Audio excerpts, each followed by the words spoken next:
by themselves, or as part of a big family spread, or served together, they make a lovely and indulgent lunch. Beetroot, coriander and orange cured salmon, followed by a delicious chocolate mint cake.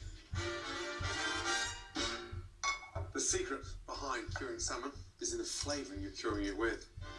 For a hint of the exotic and aromatic, my favourite starting point is to grind coriander seeds. And it goes brilliantly well with salmon. Mix that with your salt and your sugar. Next, the grated zest of 2 oranges.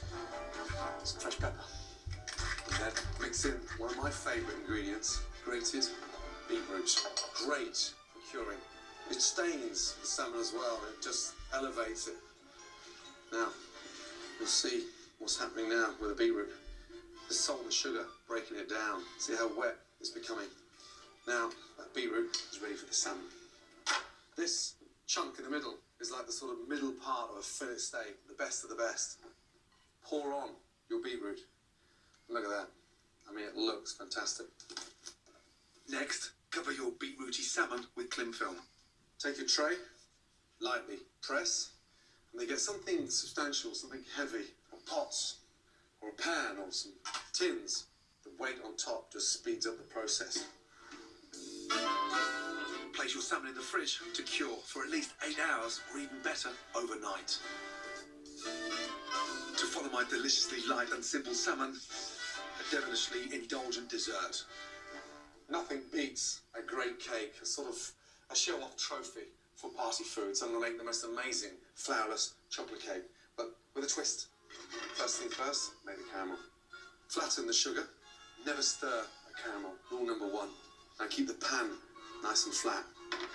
I'm going to flavour this caramel with a little bit of mint. Sprinkle that into the caramel.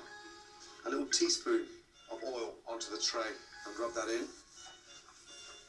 And then pour out your caramel. I want this nice minted brittle running through my cake. Whilst the caramel cools down on a tray, I'm going to make my cake. First, melt good quality dark chocolate in a bain-marie. Heating it directly in the pan would destroy the cocoa fats. Always in a bowl over boiling water. In a mixing bowl, sugar, 2 whole eggs and 3 egg yolks. Whisk until beautifully light and creamy and the colour changes to a light yellow.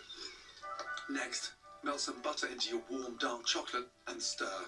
Add that to your sugar and your eggs. Now give that a really good mix. And when you're making flourless desserts, it really is important to work harder, incorporating air, especially with the yolks and the sugar. That natural height needs to take place at the beginning. Then separate 4 egg whites into a bowl.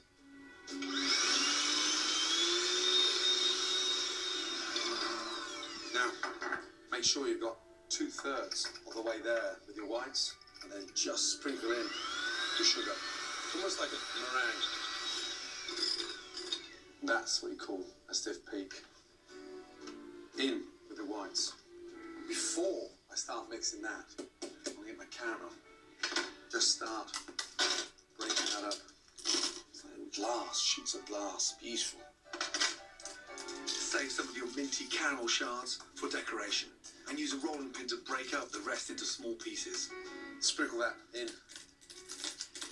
So as we start to slice that chocolate cake, you'll come across that nice crunch. Take your cake tin, make sure it's lined. Pour this in. A few sharp taps on a hard surface will rid your cake mixture of any air pockets that could create holes in your cake. Sit that in the oven, 180. After 35 minutes, my chocolate mint cake is cooked, and whilst it cools down, I can whip up a peppermint cream topping. Add sifted icing sugar and a few drops of peppermint extract to double cream, and whisk until it's just holding its shape. Spoon your minty cream on top of the cake, leaving a small border free to make it easier to cut. For a cake that can't fail to attract attention at your party, scatter over the remaining caramel mint shards. Now, to unveil my incredible beetroot cured salmon. Off with the weight, a tray, and look what's happened to the salmon. Absolutely beautiful. You can just tell how delicious that's going to be with this sort of sheen.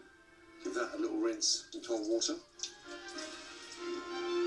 Traditionally, cured salmon would be sliced into large, thin pieces like smoked salmon, but I like to cut mine into thin strips. It's easier and it will show off its beauty.